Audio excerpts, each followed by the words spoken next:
नमस्कार, channel 24 plus news के इस बुलेटिन में आपका स्वागत है। मैं हूं अनीता चौधरी। आइए नजर डालते हैं अब तक की खास सुर्खियों पर। जोधपुर में टला बड़ा हादसा, मरुधर एक्सप्रेस की चपेट में आया बजरी से भरा डंपर चालक हुआ घायल। केंद्रीय मंत्री उमा भारती आई जोधपुर, कहा राजस्थान को शीघ्र ही मिलेगा बड़ा प्रोजेक्ट। सामराव में पीड़ितों को शीघ्र मुआवजा देने की राजपूत समाज ने की मांग, अन्यथा 1 फरवरी को रैली की दी चेतावनी। एनएलयू का 11वां दीक्षांत समारोह आयोजित, 220 विद्यार्थियों को प्रदान की गई उपाधियां। शहीद हेमू कालानी को बलिदान दिवस पर किया गया याद, आयोजित किए गए कार्यक्रम। और सर्वजातीय सामूहिक विवाह समारोह सोमवार को 101 जोड़े बंधेंगे परिणय सूत्र में। अब खबरें विस्तार से। रविवार सुबह उस समय बड़ा हादसा होते टल गया जब मरुधर एक्सप्रेस की चपेट में आने से वहां से गुजर रहा बजरी से भरा डंपर चपेट में आ गया। इस डंपर को ट्रेन 500 मीटर तक घसीटते हुए ले गई। हादसे में डंपर चालक घायल हो गया। सूचना मिलने पर पुलिस और रेलवे के अधिकारी मौके पर पहुंचे। बताया जा रहा है कि डंपर चालक अवैध रूप से बजरी ले जा रहा था। आज सुबह जब वो रेलवे ट्रैक पार कर रहा था तभी वहां से मरुधर एक्सप्रेस भी गुजर रही थी। डंपर चालक रेलवे ट्रैक पार करने वाला ही था कि सामने से मरुधर एक्सप्रेस आ गई, जिससे डंपर चपेट में आ गया और बुरी तरह क्षतिग्रस्त हो गया। गनीमत रही कि इससे कोई बड़ा हादसा नहीं हुआ। केंद्रीय मंत्री उमा भारती रविवार को सूर्यनगरी आई। उन्होंने मीडिया से बातचीत में कहा कि अभी उन्हें गंगा सफाई की जिम्मेदारी सौंप रखी है। ऐसे में वे गंगा की सफाई के कार्य में जुटी हुई है। राजस्थान को लेकर उमा भारती ने कहा कि यहाँ पानी की समस्या रहती है। ऐसे में जल्द ही एक बड़ा प्रोजेक्ट राजस्थान के लिए लाया जाएगा। केंद्रीय मंत्री उमा भारती अजमेर में अपने गुरु से मिलकर जोधपुर लौटी। इसके बाद वे दिल्ली के लिए रवाना हुई। मैं राजनीति में हूँ और गंगा के काम में लगी हुई हूँ। गंगा का जो मंत्रालय है उसके 2 हिस्से थे, एक में अधोसंरचना थी और एक में स्वच्छता था। स्वच्छता का जो गंगा का हिस्सा है वो अभी भी मेरे मंत्रालय में है और नितिन गडकरी जी ने उस काम को और बढ़ा दिया है, मेरे काम को, और हमें करीब 1600 करोड़ का जो बजट है वो गंगा ग्रामों के लिए दे दिया है। तो इसलिए मैं तो स्वयं अभी भी गंगा स्वच्छता अभियान, ODF और गांव के लिए पीने का पानी और राजस्थान के लिए खुशखबरी सुना रही हूं। हम बहुत जल्दी रूरल ड्रिंकिंग वाटर के बड़े बड़े पायलट प्रोजेक्ट पूरे राजस्थान में शुरू करने वाले हैं, क्योंकि मुझे राजस्थान से हमेशा लगाव है और दया भी है इस बात की कि यहाँ के लोगों ने पानी के संकट का सामना अनादिकाल से किया है। लेकिन आज जब आधुनिक सुविधाएं मौजूद हैं तो हम पीने के पानी के गाँव के लोगों के लिए, शहर के लोगों के लिए जो भी रास्ते निकाल सकें वो सरकार निकालेगी, तो हम उसमें सहयोग करेंगे। मेरा मंत्रालय तो वसुंधरा राजे की सरकार का पूर्णतम सहयोग करेगा। मेरी थैलियां खुली हुई हैं उनकी। भारत में जो मुस्लिम समुदाय की महिलाएं थीं वो इस बात से बहुत परेशान थीं। पाकिस्तान जैसे देश में भी 3 तलाक नहीं है, तो इसलिए इस देश की महिलाओं के लिए बहुत बड़ा रिलीफ हुआ है। और सबसे बड़ा रिलीफ प्रधानमंत्री जी ने दिया है कि आपको पता होगा मुद्रा योजना में 70% जो लाभार्थी हैं वो महिलाएं हैं। महिलाओं के लिए, इस देश की महिलाओं के लिए सबसे बड़ी समस्या है अपने पांव पर खड़े होने की। प्रधानमंत्री जी अब वो अवसर भी दे रहे हैं। एक तरफ जहां केंद्र सरकार 3 तलाक को असंवैधानिक करार दे चुकी है, वहीं दूसरी ओर इसके विरोध में आवाज भी उठना शुरू हो गई है। 3 तलाक को शरीयत कानून के साथ छेड़छाड़ बताकर इसे लागू रखने की वकालत की जा रही है। इसको लेकर उम्मेद राज के स्टेडियम पब्लिक पार्क के पास रविवार को एक सम्मेलन आयोजित किया गया। इस सम्मेलन को शरीयत बचाओ कॉन्फ्रेंस की मुख्य वक्ता कनीज फातिमा अमजदी ने संबोधित किया और कहा कि 3 तलाक को लेकर सियासी बहस जारी है। 3 तलाक पर रोक लगाना शरीयत कानून के खिलाफ है। ऐसे में केंद्र सरकार को यदि मुस्लिम महिलाओं का उत्थान करना है तो उन्हें 5% आरक्षण दिया जाए। हम आज इस एहतजाज में और इस मामले के गुस्से में कि हमारे ऊपर एक जबरदस्ती एक कानून थोपा जा रहा है, इस गुस्से में यहाँ पर उसका इजहार करने के लिए यहाँ पर जमा हुए हैं, क्योंकि ये कानून किसी भी तरह दुरुस्त भी नहीं है और दूसरी वजह ये कि हमारी शरीयत से पूरी तरह टकराता है। इस कानून के तहत हमारे भाई मुजरिम भी बन रहे हैं और दूसरा ये कि शरीयत में मुदाखलत हो रही है। शरीयत जब इसको जायज़ रखती है तो आप कौन होते हैं कि इसको बदलने की कोशिश कर रहे हैं, क्योंकि एक मुसलमान सब कुछ बर्दाश्त कर सकता है लेकिन कभी भी अपनी शरीयत में बदलाव बर्दाश्त नहीं करेगा। हमारे मजहब में बहुत से लोग ये करना चाह रहे हैं कि इस्लाम को कमज़ोर बनाया जाए, लेकिन हमारा इस्लाम जो है वो कमज़ोर मजहब नहीं है। इस्लाम एक ऐसा मजहब है जिसने कि हर औरत को इज्जत दी है, चाहे वो हिंदू हो, चाहे वो ईसाई हो, चाहे वो कोई भी मुल्क की औरत हो, कैसी भी औरत हो, किसी भी मजहब से ताल्लुक़ रखती हो। हम औरतों को जो है इस बात पर जोर दिया जा रहा है, चाहे हमारे कुछ भी हो जाए, हमें कत्ल कर दिया जाए, हमें मार दिया जाए, लेकिन हम अपने कानून को नहीं छोड़ेंगे। इधर महिलाओं के उत्थान और सशक्तिकरण के लिए भाजपा की ओर से चला रखे बेटी बचाओ बेटी पढ़ाओ अभियान के तहत रविवार को संभाग स्तरीय बैठक आयोजित की गई। लघु उद्योग भारती सभागार में आयोजित की गई बैठक में अभियान के राष्ट्रीय संयोजक डॉक्टर राजेंद्र फड़के और प्रदेश संयोजक डॉक्टर मीना आसोपा ने संबोधित किया। बैठक में जोधपुर संभाग भर से इस अभियान से जुड़ी कार्यकर्ता और पदाधिकारी शामिल हुई। पार्टी के माध्यम से, शासन प्रशासन के माध्यम से और बहुत सारे एनजीओ और अलग अलग संस्थाओं के माध्यम से काम करने के बाद राजस्थान, हरियाणा और बाकी सभी राज्यों में बच्चियों का रेशियो बढ़ रहा है। ये खुशी की बात है और इसी प्रयास के लिए आगामी 2 महीने में पूरे देश भर में कोई कार्यक्रम की जो रचना हमने की है वो विषय में चर्चा करने के लिए आज की बैठक राजस्थान टीम की बैठक बुलाई है और 5 तारीख को जयपुर में फिर से बैठक होगी और इसमें आगामी कार्यक्रमों का सुनिश्चित तय किया जाएगा। इसमें हमारे देश की जो एक महान गायिका है भारत रत्न लता मंगेशकर जी, उनका 88वां जन्मदिन संपन्न हुआ और उनको अभिवादन करने के लिए हम पूरे देश भर में 88 सिटी में लता मंगेशकर जी के पुराने गाने एक कार्यक्रम बनाकर उसमें जिन माता पिताओं को 1 या 2 बच्ची है उनका सम्मान करेंगे और जो बेटियां टॉप रैंकिंग हुई है अपने अपने जिले में, संभाग में, अपने अपने स्टेट में, उनका भी बच्चियों का सम्मान करेंगे और इस माध्यम से बेटी बचाना, बेटी पढ़ाना, बेटी को समझाना, बेटी को सक्षम करना, अपने पैरों पे खड़े करना, इस विषय में आगामी कार्यक्रम हम तय करेंगे। सामराव में फैले उपद्रव के बाद से घरों को पहुंचाए गए नुकसान के लिए राज्य सरकार ने 5 करोड़ रुपए के मुआवजे की घोषणा की है। वहीं मारवाड़ राजपूत सभा ने 25 जनवरी तक पीड़ितों को मुआवजे की राशि नहीं दिए जाने पर 1 फरवरी को जोधपुर में आक्रोश रैली निकालने का आह्वान किया है। सभा के अध्यक्ष हनुमान सिंह खांगटा ने राज्य सरकार को चेतावनी देते हुए कहा कि पीड़ितों को शीघ्र मुआवजा मिलना चाहिए, अन्यथा राजपूत समाज के जनप्रतिनिधियों का घेराव कर विरोध जताया जाएगा। मुआवजे की मांग भी सरकार की और उनको संपूर्ण उनकी भरपाई, मुआवजे जितना नुकसान हुआ, जितना लूटपाट हुई, जितनी आगजनी से नुकसान हुआ, उसकी संपूर्ण भरपाई के लिए उन्होंने करीबन 2.5 करोड़ रुपए देने का तय किया और बाकी 2.5 करोड़ उसके आसपास समाज के लिए, विकास के लिए वो देंगे। और उसके बाद में दूसरे जो जितने भी उसके अंदर दोषी है, इन्वॉल्व है, 2 पार्ट, उन सबको अरेस्ट किया जाएगा, उनको कठोर से कठोर सजा दी जाएगी। मांग के ऊपर उनसे बात की और उन जनप्रतिनिधियों से भी हमने ये बात रखी कि आपके सरकार के ऊपर हमारा भरोसा उठ चुका है, इसलिए आप जो हमारी मांगे अभी मान रहे हैं, इसकी क्या गारंटी कि कल ये पूरी होगी नहीं होगी। तो उन्होंने कहा हमारे ऊपर भरोसा करो, तो हमने कहा दूध से जला हुआ हम छाछ को फूंक दे दे के पीने वाली स्थिति पे है। और यहाँ हम रुकेंगे एक ब्रेक के लिए। ब्रेक के बाद लौटेंगे तो आपको बताएंगे फिल्म अभिनेत्री करिश्मा कपूर ने कहा उनके मन को भाया वही उन्होंने किया। आप देखते रहिए चैनल 24 न्यूज प्लस। हम लौटते इस छोटे से ब्रेक के बाद।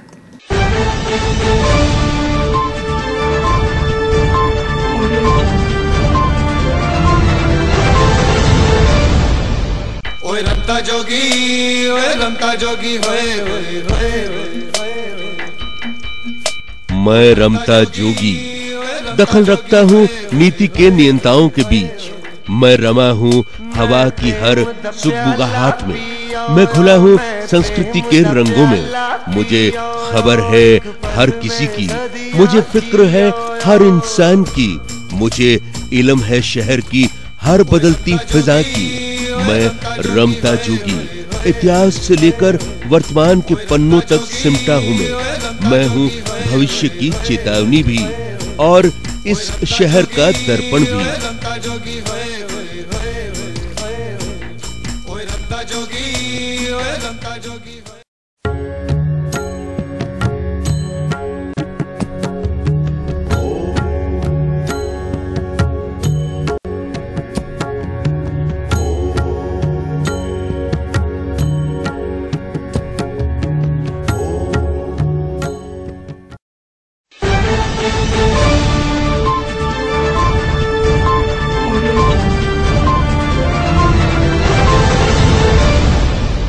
ब्रेक के बाद स्वागत है आपका। फिल्म अभिनेत्री करिश्मा कपूर एक निजी शिक्षण संस्थान के वार्षिकोत्सव समारोह में शिरकत करने शनिवार को जोधपुर आई। मीडिया से बातचीत में करिश्मा कपूर ने कहा कि फिल्मी करियर को लेकर उन्होंने अपने जीवन में कोई प्लान नहीं बनाया, जो उनके मन को भाया वही उन्होंने किया। उन्होंने कहा कि जोधपुर से उनका लगाव है, इसी के कारण वे कई बार पहले भी जोधपुर आ चुकी है और आगे भी आना चाहेगी। बहुत अच्छा लग रहा है। I think like I said even on the stage, I think it's very emotional to be back in Jodhpur. मेरे काफ़ी बहुत ही सुपरहिट फिल्म्स यहाँ बन चुके हैं। I think there is a great connect with Rajasthan, with Jodhpur, तो it's a pleasure to be back here. मैंने अपने लाइफ में कुछ प्लान नहीं किया है। It's always been a lovely process.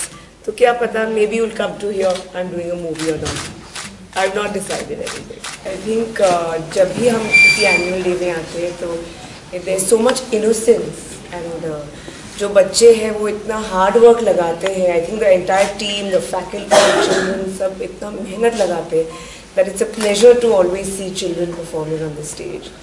तो it's lovely, it's been a lovely evening. Film अभिनेत्री करिश्मा कपूर ने कोड़ी हाउसिंग बोर्ड स्थित लकी इंटरनेशनल स्कूल के वार्षिक समारोह में शिरकत की। वे यहां स्कूल के बच्चों की प्रस्तुतियां देखकर अभिभूत नजर आई। इस दौरान बच्चों ने शानदार सांस्कृतिक प्रस्तुतियों से समा बांधा।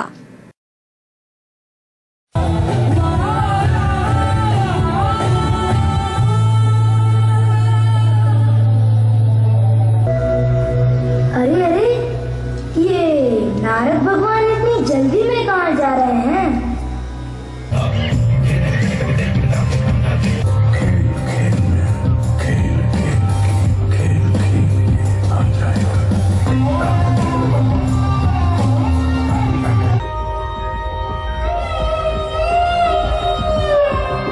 आगे बढ़ाते हैं खबरों का सिलसिला। एनएलयू का 11वां दीक्षांत समारोह रविवार को विश्वविद्यालय प्रांगण में आयोजित किया गया। इसमें स्नातक और स्नातकोत्तर पाठ्यक्रमों में 220 उत्तीर्ण छात्रों को उपाधियां प्रदान की गई। अशोका विश्वविद्यालय हरियाणा के कुलपति प्रोफेसर भानु प्रताप मेहता मुख्य अतिथि थे, जबकि अध्यक्षता राजस्थान हाईकोर्ट के मुख्य न्यायाधीश और एनएलयू के कुलाधिपति प्रदीप नंदरा जोग ने की। That the kind of creativity, energy and ability that your generation of students has is a sign of enormous hope for this country. Indeed, if most of us were being honest, and I think I can speak for many members on this distinguished dais, we should simply admit we have no advice to give you, because you already know more than us. We are the wrong people to guide you to the future, because we are the generation that's leaving you with more questions than answers. राजपुरोहित समाज की ओर से रविवार को प्रदेश स्तरीय छात्र सम्मेलन और सम्मान समारोह का आयोजन किया गया। पालोर स्थित खेतेश्वर वाटिका में आयोजित किए गए समारोह में विभिन्न कॉलेजों में निर्वाचित हुए छात्र संघ पदाधिकारियों का सम्मान किया गया, साथ ही प्रतिभाओं को भी सम्मानित किया गया। इस अवसर पर राजपुरोहित समाज के गणमान्य लोग उपस्थित थे। यह जोधपुर में एक अनूठा और एक लीग से हटकर जो सम्मेलन करवाया जा रहा है, ये अपने आप में एक ऐतिहासिक कदम है। समाज का राजनीति में और सरकारी नौकरियों में अपना प्रतिनिधित्व कम है, अपन आर्थिक रूप से सक्षम हो गए, लेकिन राजनीतिक रूप से और शैक्षणिक रूप से आज भी हम पिछड़े हुए हैं। सरकारी नौकरियों में और राजनीति में अपना वह प्रतिनिधित्व नहीं है जो होना चाहिए। मैं राजनीति के बारे में यहाँ पे आपसे ज्यादा बात नहीं कर पाऊंगा, क्योंकि सीमाओं में बंधा हुआ हूं। मैं कंपटीशन के बारे में और आयोजक मंडल के द्वारा मुझे कहा भी यह गया कि आप कंपटीशन और प्रबंधन, इसके बारे में इन छात्राओं के साथ चर्चा करें। माली समाज की प्रतिष्ठित माली संस्थान के चुनाव रविवार को संपन्न हुए। इसके लिए महामंदिर स्थित सुमेर स्कूल में मतदान हुआ।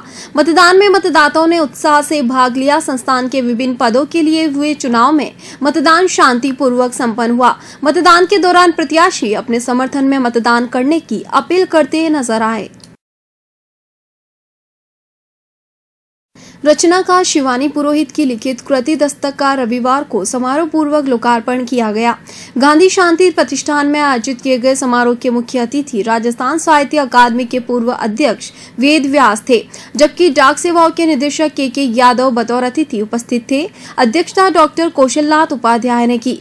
अतिथियों ने इस कृति की सराहना करते हुए रचनाकार को धन्यवाद ज्ञापित किया। ये मेरी पहली काव्य कृति है दस्तक, जो मेरे मन के लिखे उद्गारों और विचारों से संबंधित है। अगर ये कृति लोगों को पसंद आएगी, इसका अगर एक शब्द या एक कविता भी, तो वो मेरे लिए बहुत बड़ी बात होगी। और यहाँ पर मंच पर जो बड़े बड़े साहित्यकार हैं, उन सभी का मैं धन्यवाद देती हूँ, विशेषकर अपने श्री सुनील दत्त का, जिन्होंने मुझे आगे बढ़ने के लिए प्रेरित किया। बात गणतंत्र दिवस समारोह की तैयारियों की। गणतंत्र दिवस जैसे जैसे नजदीक आ रहा है, वैसे वैसे समारोह की तैयारियां भी जोर पकड़ती जा रही है। उम्मेद राजकीय स्टेडियम में आयोजित होने वाले जिला स्तरीय समारोह की रिहर्सल अब समारोह स्थल पर शुरू कर दी गई। रविवार को यहां जहां शानदार मार्च पास्ट की रिहर्सल की गई, वहीं सामूहिक व्यायाम और नृत्य की भी रिहर्सल की गई। जिला प्रशासन की ओर से आयोजित होने वाले समारोह की तैयारियां भी अंतिम चरण में है।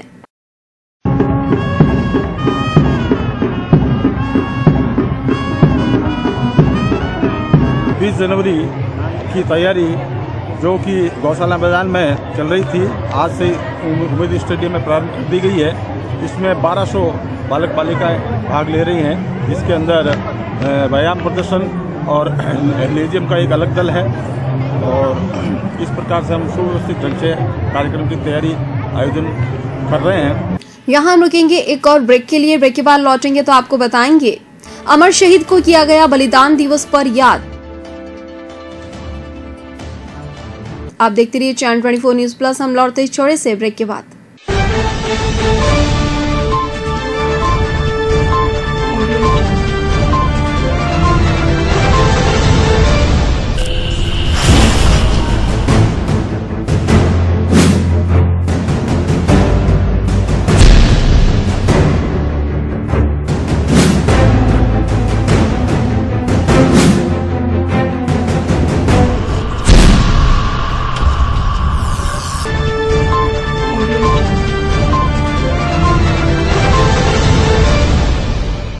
बुलेटिन में आपका एक बार फिर से स्वागत है। अमर शहीद हेमू कालानी को 76वें बलिदान दिवस पर रविवार को समारोह पूर्वक याद किया गया। सरदारपुरा स्थित हेमू कॉलोनी चौराहे पर श्रद्धांजलि कार्यक्रम आयोजित किया गया। इसमें सूरसागर विधायक सूर्यकांत व्यास सहित सिंधी समाज के लोगों ने हेमू कालानी की मूर्ति पर पुष्पांजलि अर्पित की।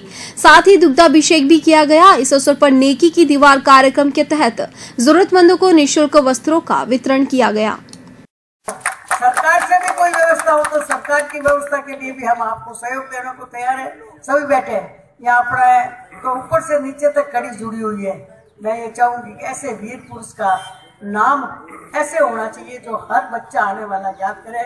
आज 500 साल पुरानी बात होगी तो भी याद करेंगे।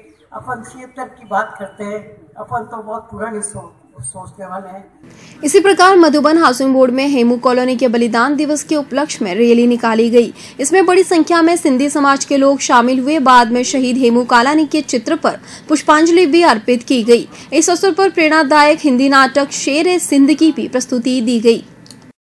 सिंधी हिंदू पंचायत बासनी एवं भारतीय सिंधु सभा के संयुक्त तत्वाधान में आज अमर शहीद हेमू कालानी के 76वें बलिदान दिवस पर जागृति रैली निकाली गई और शहीद को श्रद्धा सुमन अर्पित किए गए।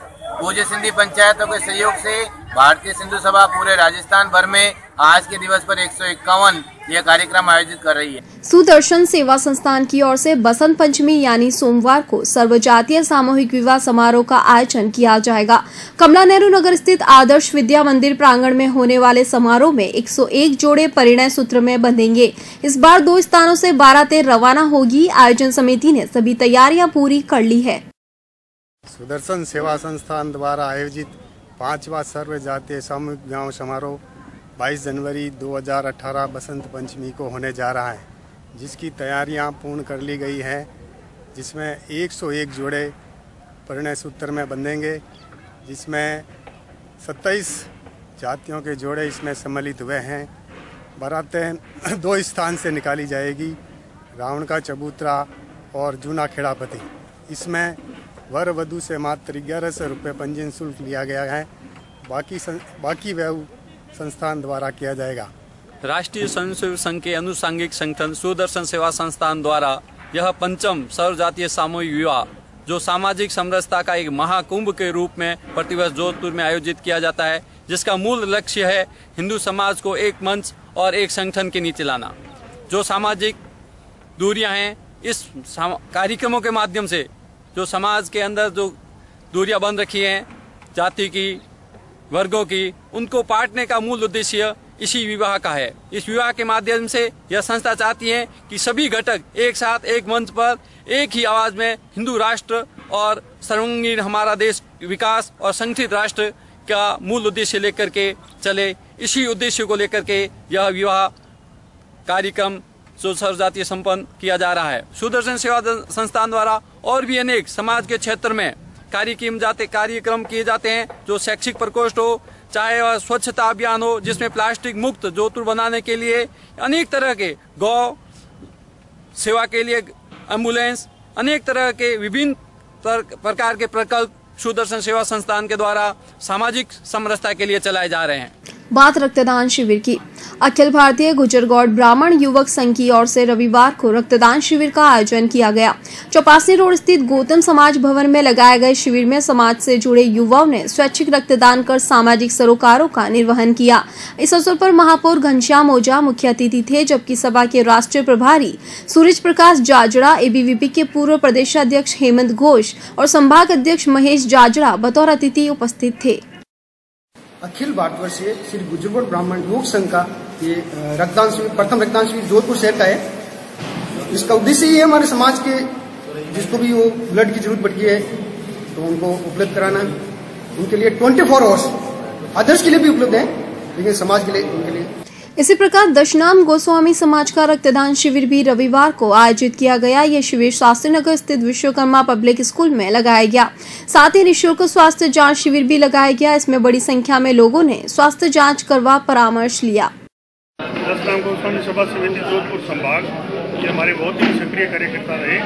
स्वर्गीय अशोकपुरी जी की स्मृति के अंदर ये दूसरा रक्तदान शिविर है।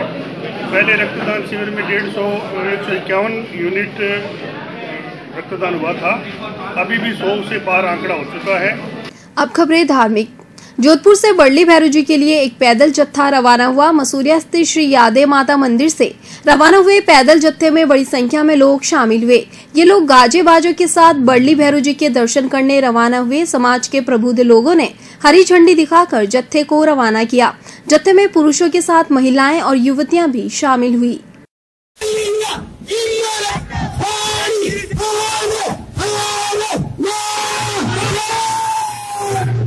अंत में एक बार फिर नजर इस बुलेटिन की हेडलाइंस पर। जोधपुर में चला बड़ा हादसा, मरुधर एक्सप्रेस की चपेट में आया बजरी से भरा डंपर चालक हुआ घायल। केंद्रीय मंत्री उमा भारती आई जोधपुर, कहा राजस्थान को शीघ्र ही मिलेगा बड़ा प्रोजेक्ट। सामराव में पीड़ितों को शीघ्र मुआवजा देने की राजपूत समाज ने की मांग, अन्यथा 1 फरवरी को रैली की दी चेतावनी।